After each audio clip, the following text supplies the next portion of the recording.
Hai Sobat Semanggi, balik lagi dengan saya Fendi. Kali ini kita kedatangan dua narasumber, yaitu Mas Nanda dan Mas Reza. Balik lagi ke episode bedah buku ya. Hari ini kita akan membahas satu buku yang cukup terkenal juga, yaitu Bicara Itu Ada Seninya, guys.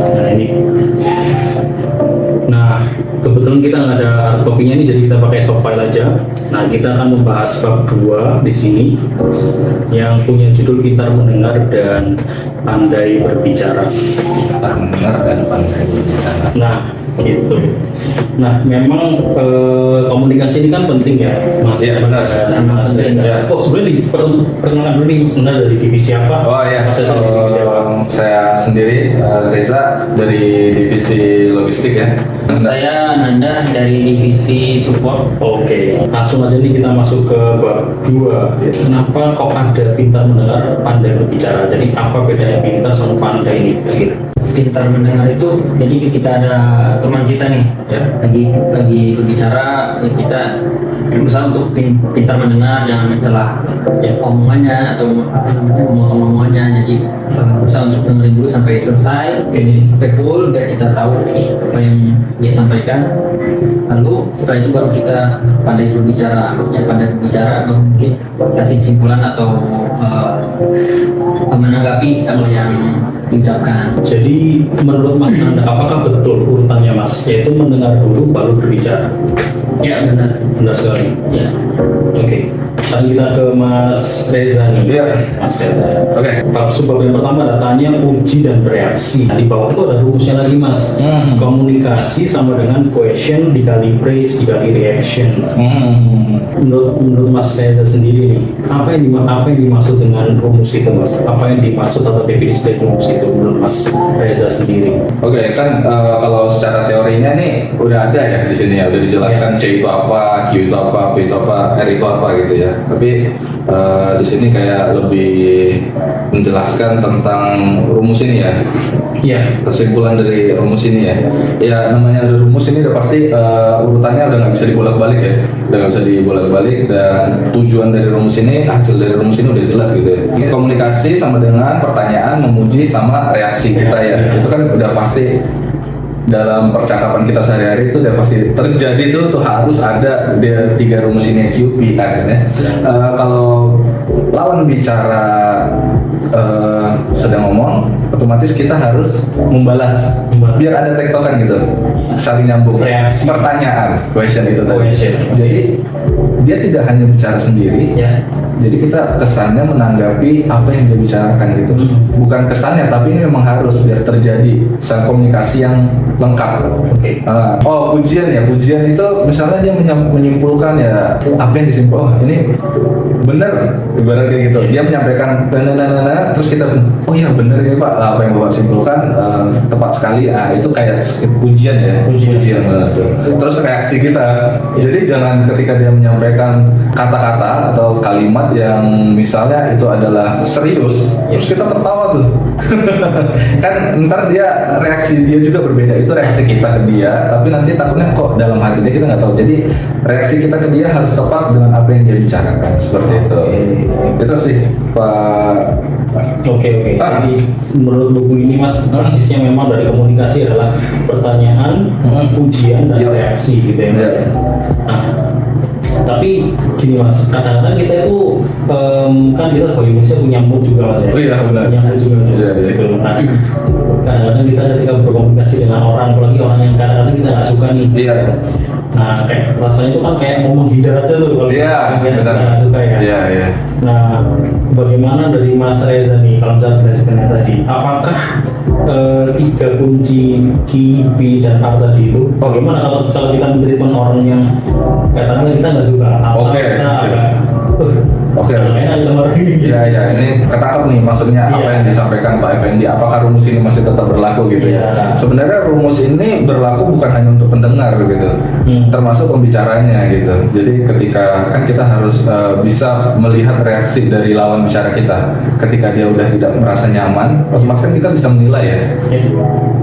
Kayaknya dia belum nyaman. Ya udah kita akhiri dengan jangan diperpanjang pembicaraan agar suasana karena cepat berlalu gitu ya. Iya. Jadi tapi kalau misalnya gini mas, tapi tujuan komunikasinya tidak tercapai. Tujuan komunikasi tidak tercapai ya. Kita ada maksud tersendiri ke orang ini gitu. Iya, Kita punya perlu nih komunikasinya biar tersampai, tapi kita dalam hati kita nggak suka sama orang ini misalnya. Iya. Suatu dan lain hal kita punya apa gitu ya. Gimana kita bisa tetap mengkomunikasikan apa maksud kita berdasarkan rumus ini atau mungkin di luar rumus itu. Iya, mungkin di luar rumus ya. Ini menurut pendapat pribadi ya pastinya. Kalau itu kan pasti kita ada kepentingan terhadap seseorang, tapi kita komunikasinya tidak tersampaikan kepada seseorang itu tersebut. Agak sulit, ada barrier atau Kayak ada pembatas ya. Iya, ada pembatas kayak kita jadi males lah gitu kan, males ke sana, tapi ini ada keterpaksaan kita harus ke sana gitu kan. Satu karena kan tujuannya ini bukan untuk diri pribadi kita sendiri juga. Maksudnya kita perlu dengan dia, otomatis kan kenapa kan kita ada perlu nih dengan dia nih. Tapi kita di balik itu keperluan kita dengan orang lain sebenarnya. Ngerti ya? Jadi ini saya nih perlu nih dengan Pak Fendi nih. Tapi keperluan saya itu sebenarnya untuk si A nih. Tapi saya harus melalui Pak Effendi dulu gitu. Jadi tetap saya nggak boleh egois, walaupun ini ada barrier yang harus dilewati, kecanggungan lah, segan atau ketidaksukaan. Pasti di kantor ada kayak gitu kan ya? Pasti ya, namanya di kantor ada kira-kira. kan ya. Tapi kita ke lain lagi, kita bicara seperti ini kan otomatis ibarat tentang pekerjaan aja lah, ibarat kayak gitu ya, biar nggak kemana-mana gitu tentang pekerjaan. Karena di sini kita yang butuh, ya tetap mau nggak mau kita harus sampaikan langsung aja ke poin-poinnya, ke si, misalkan tadi kan saya sampaikan ke Pak Fendi, gitu. Ini saya butuhnya gini, agar tujuan diri kita sendiri itu tercapai. Oh selesai. Jadi dengan si A ini juga selesai. Kalau misalnya saya, saya ini mau ke Pak Effendi nih, tapi saya nggak suka nih, gitu. Besok aja lah gitu kan. Komunikasinya jadi nggak nyampe nih ke Pak Effendi. Nggak cuma ke Pak Effendi, keperluan kita sebenarnya juga jadi tertunda nih yang ke A nih. Nah, jadi ya kalau menurut saya pribadi, ya kita harus berlapang dada lebih luas lagi. Apanya tadi? Lapang dada, kita harus bisa langsung ngomong ke poin-poinnya ya, mau itu ya cepat selesai dan tujuannya tercapai pastinya. Oke, saya nampak maksudnya masalahnya akan cepat selesai. Akan cepat selesai. Tapi kan kita hidup di kantor mas. Ya benar. Di kantor kita punya akan ketemu siapa hari ini tersebut misalnya. Nah, kalau misalnya cepat selesai, oke cepat selesai. Tapi akan ada muncul lagi nih yang ke depannya gitu. Iya. Bagaimana tuh? Nah sebenarnya ini yang kayak gini sebenarnya pasti terjadi ya dimanapun ya, nggak mesti di kerjaan kita sehari-hari, kadang di tetangga gitu, kadang terjadi kita udah malas ngobrol sama tetangga nih gitu kan. Ya itu sebagai manusia ini pada dasarnya kita balik lagi ya, manusia itu kan makhluk sosial ya. Pasti kita saling membutuhkan satu sama lain. Dari balik makhluk sosial pasti ada yang namanya, ya itu tadi balik lagi nih ke judul kita, berbicara itu akan ada seninya ya. Ya mungkin tetap sih satu, kita nggak bisa menghindari itu. Yang namanya kita makhluk sosial, kita saling membutuhkan. Nggak saya yang butuh Pak Effendi gitu, bisa jadi nanti Pak Effendi butuh saya juga. Nah, ya kalau misalnya agar terbangun, jadi nggak cuman otomatis kan hari ini kelar nih, udah kelar. Tapi kan kita tadi pasti besok ada lagi, perlu. Ya mungkin kalau dari saya pribadi itu harus kita berlapang dada, bersabar, atau enggak kita yang memaafkan dulu. Saya berdamai dulu dengan diri sendiri untuk memaafkan, misalnya ini misal loh ya, memaafkan Pak Effendi apapun itu sikapnya, ya udah, karena kan kita nggak bisa meminta maaf, Pak Effendi mau minta maaf dulu sama saya gitu. Kenapa nggak dimulai dari diri sendiri aja, berbicara sama diri sendiri. Oh ya udah, saya maafin apapun itu kesalahan yang lalu, ya udah kita mulai lagi. Bukan kita, saya mulai lagi ngomong dengan Pak Effendi ya sebaik-baiknya ngomong. Balasan seperti apa kita udah tahu konsekuensinya gitu kan. Karena kan kita belum bilang kalau saya udah memaafkan gitu kan enggak ya kan, tapi dari diri sendiri gitu. Ya udah apapun itu balasannya pasti. Jadi sikap kita yang ramah segala macam, pasti dia juga ntar merasa gitu kan. Oh kok jadi Pak Effendi kok Mas Reza ini udah baik sekali ya. Oh udah enak nih dia ngomong nih. Ya kayaknya kemarin tuh terlalu ini nih. Udah saya juga responnya besok siapa tahu Pak Effendi juga udah mulai memaafkan saya akhirnya. Ya itu sih. Lebih berkomunikasi lagi sih. Walaupun itu sepatah dua kata, karena kan kita pasti tetap bersama di sini, sosial bersama. Enggak itu di pekerjaan, di lingkungan sekitar, di rumah, terus pasti. Nah itu sih. Wah, penjelasan yang sangat Ya, aduh, ya durasi. bagus nih dari Mas Reza ya ternyata ya. Oke. Sekarang ke sebab selanjutnya nih ke Mas Nanda nih. Mas, ada kualitas sebelum kuantitas. Kenapa kok kualitas dulu sebelum kuantitas? Menurut Mas Nanda kenapa? Kalau menurut saya ngobrol sama, contohnya tadi ya, ngobrol sama istri itu sangat perlu lah biar komunikasi kita berjalan. Jadi nggak ada miss gitulah. Oke. Jadi kalau ada misalnya keperluan atau hal-hal yang tidak mengenakan gitu, ya baiknya dikomunikasikan gitu sama istri tadi contohnya. Jadi, jadi kita mengutamakan kualitasnya tadi ya. Kualitas dulu sebelum Kualitas dulu sebelum kuantitas. Karena kalau kuantitas kan lebih kepada ini, kuantiti banyaknya gitu. Kalau kualitas kan lebih pada kualitas hubungan suami istri itu yang tadi dimaksud. Mungkin ini ada hubungannya dengan yang ketiga, Mas. Jadi ketiga ini adalah ucapan yang menidurkan. Ucapan yang menidurkan. Nah, itu ucapan yang menidurkan dalam tanda kutip. Ada tulisan matematika yang membuat mengantuk. Nah, jadi misal kita nih dengan orang kantor, dengan siapapun pokoknya, kita yang saya tangkap dari sini ya, ucapan yang menidurkan itu artinya kita nggak boleh bikin orang tersebut Jadi bosan. gitu, atau apa namanya, kita berbicara sesuatu yang dia nggak suka misalnya, atau berbicara sesuatu yang dia mudah tersinggung di situ gitu. Tujuannya apa sih ucapan yang menidurkan itu? Yang pertama ada meningkatkan konsentrasi pendengar. Itu kita harus lakukan menggunakan suara yang tidak menidurkan pendengar. Artinya gimana nih? Artinya suaranya harus semangat gitu. Mungkin lebih seperti Mas Reza yang suaranya ya, lebih terdengar gitu. Di suara besar juga itu. Saya sering itu kadang istri suara kecil karena udah biasa ya. Dan tuh suara Kenceng. biasa, bukan kenceng, ini biasa gitu. Ini biasa. Ini biasa. Biasa Gitu. kenceng. Ya memang apa ya? Kalau teriak tuh beda lagi dia. Jadi sering itu gitu. Kadang Ya. beda sama kayak contoh misalnya kayak saya suaranya sedikit pelan. Masalahnya sepertinya orang ini ya Sunda ya, bukan? Iya, kan lu sudah tuh ngomongin pelan ya. Atau orang Jawa gitu jangan. Kan Jakarta ya. Oh Jakarta. Oh, lembut. Biasanya dibentuk dengan lingkungan. Iya. Wah, lingkungan tuh. Lingkungan kalau ini biasa ikut kita. Terus bisa tuh. Iya. Ada tulisan bahwa introvert pun bisa menjadi pembujuk andal. Ini kan seru. Kalau kita ngomongin introvert sama extrovert nih, Wah. nah introvert pun ternyata bisa menjadi pembujuk yang andal gitu. Bahkan introvert pun bisa ya tadi katanya ya. Iya bisa. Introvert itu bisa. Bisa. Terus ada juga 4 mantra meningkatkan rasa percaya diri. Nah, ada juga ada 4 mantra untuk meningkatkan percaya diri. Yang ada saya memberi salam dan berbicara sambil tersenyum. Saya berbicara sambil menatap dan dengan lafal yang tepat. Lalu saya berbicara dengan jelas dan percaya diri. Saya mengubah ekspresi dan gerakan tubuh sesuai isi ucapan. Iya. Ini saya tanggapin memberi salam itu kayak bisa contoh. Misal kalau flagging assalamualaikum ya kurang ekspresif ya, kurang nggak ada senyumnya, itu biasanya responnya biasa juga ke kita tuh. Betul. Karena kayak contoh ke kita senyum itu ke orang juga biasanya ikutan senyum kan. Iya betul. Tanpa disadari gitu. Yang kedua saya berbicara sambil menatap dan dengan apa yang tepat. Misal contoh kalau Mas Mendy, saya ngobrolnya gini kan, soal kan kurang etis sebenarnya. Tersinggung lah ibaratnya ya. Orang ngomong itu Mas. Lihatnya kemana gitu ya. Atau pandangannya bisa pandangnya sini. Saya tahu fisik mah ngadep cuma kurang menghargai gitu.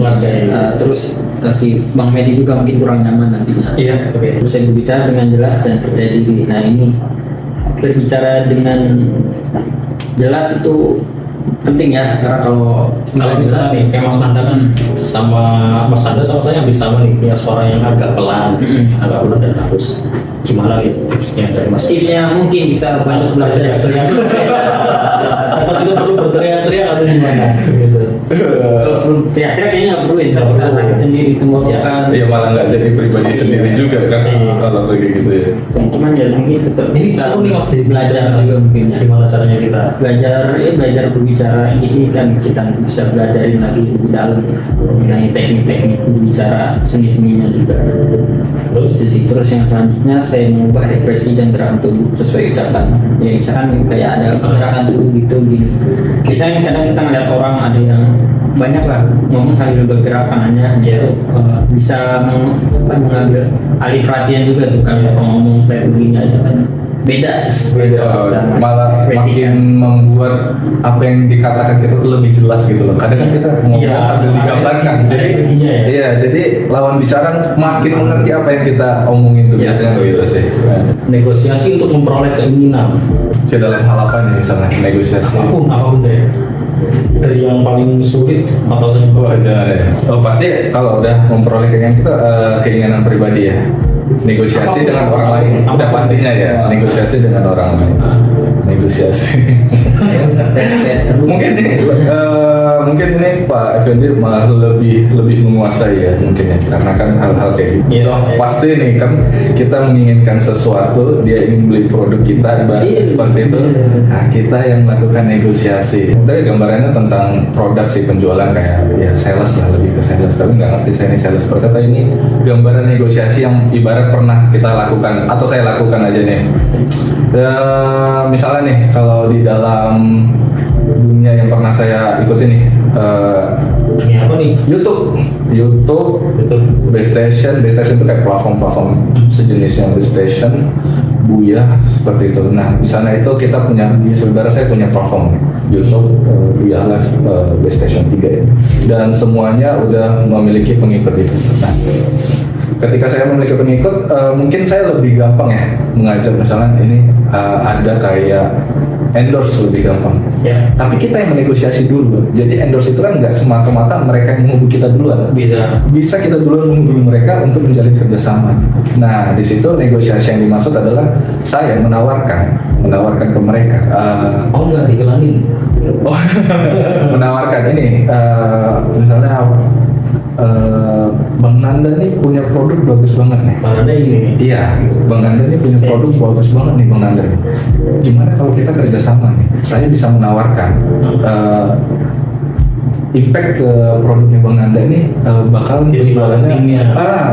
lebih tinggi lagi ketika kita menjalin kerjasama. Misalnya ketika saya melakukan live stream di platform ini, Berapa? iya, karena produk yang Bang Nanda jual ini sesuai dengan apa yang saya lakukan di live stream. Misalnya Bang Nanda menjual produk top up diamond, ya kan? Saya pemain game, viewer saya pemain game gitu kan.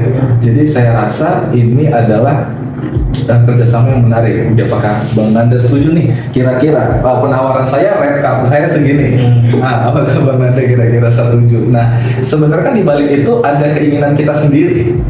kita untuk. Nah iya itu. Tapi kita yang menawarkan negosiasi ke pihak Bang Nanda. Seperti itu sih kalau dari saya pribadi. Itu contoh Contohnya seperti real yang saya alami. Benar. Itu sih kalau dari saya. Oke, itu contoh yang ini ya, Negosiasi yang nyata ya. iya, yang udah saya jalani dalam kehidupan seperti itu. Karena saya benar-benar pernah ngalamin itu. Jadi menawarkan ke salah satu produk untuk mereka juga bisa endorse ke saya gitu. Jadi saya dapat keuntungan walaupun waktu itu bukan uang yang saya inginkan, tapi produk mereka yang saya dapatkan gitu. Tapi mohon maaf nih Mas Reza, apakah semua negosiasi yang Mas Reza lakukan ini menguntungkan? Atau biasanya juga ada juga? Bukan, nggak semua menguntungkan. Contoh ya, saya bicara pahitnya kalau di dunia yang pernah saya jalani, ada namanya platform namanya Socialbus. Socialbus ini adalah pihak ketiga dari misalnya saya join ke Socialbus. Di Socialbus ini orang lain secara umum bisa mengakses. Jadi orang lain bisa tahu di situ ada konten kreator, mereka pilih yang sesuai dengan kriteria produk mereka. Nah, di sana juga ada namanya mereka menjual produknya, bukan menjual, menawarkan produknya untuk direview oleh orang-orang seperti saya. Ibaratnya konten kreator kita anggap ya. Nah, kita menawarkan ke mereka, apakah mereka tertarik untuk kerjasama. Nah, di sana itu ada banyak yang belum tentu menguntungkan kita. Contohnya, Produknya. iya produknya. Contoh, mereka menawarkan di sana. Tepat itu kemarin ya.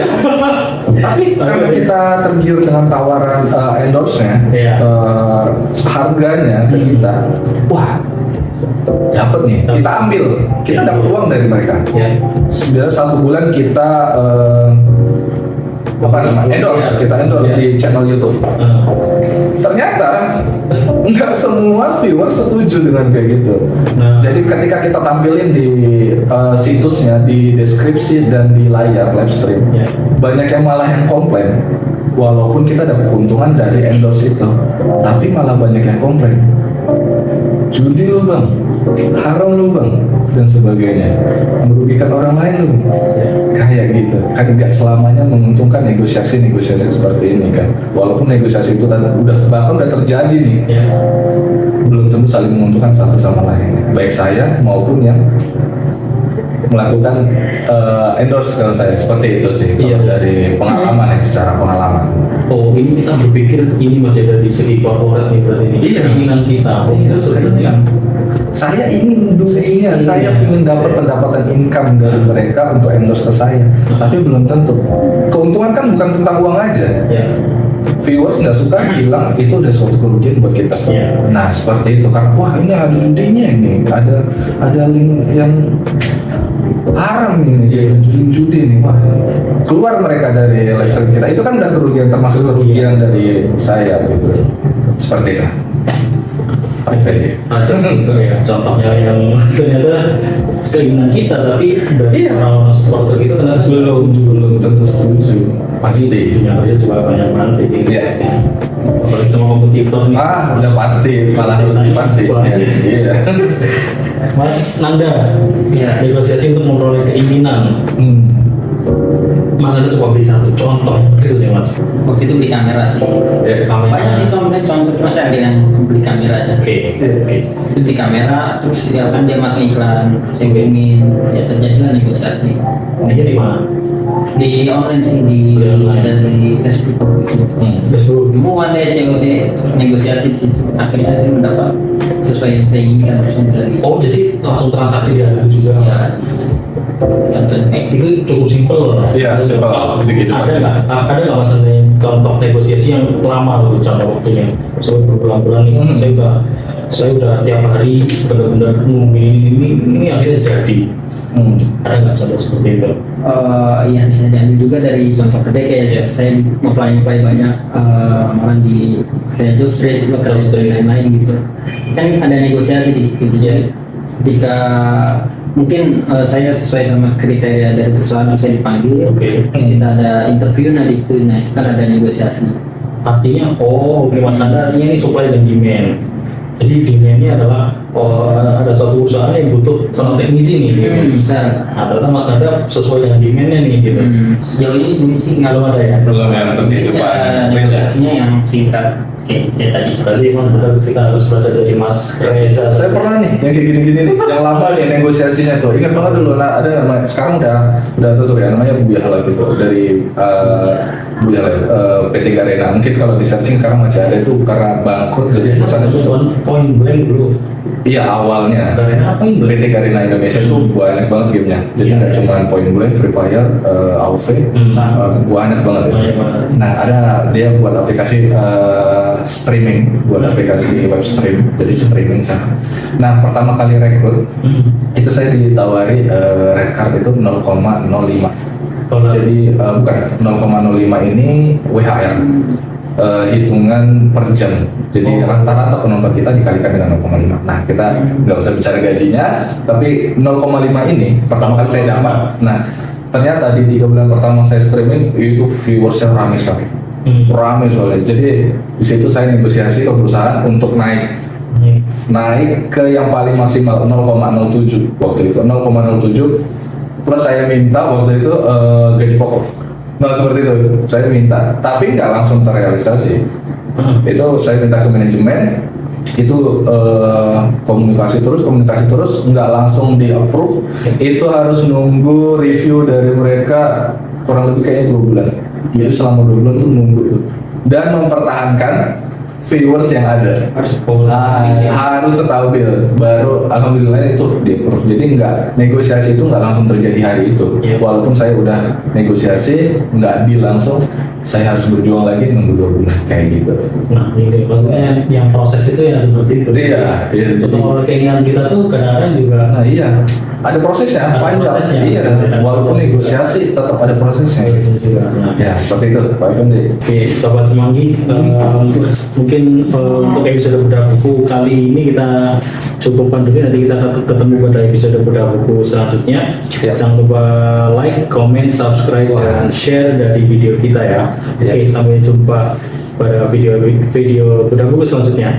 Afirmasi bersama, kamu bisa, semua pasti bisa.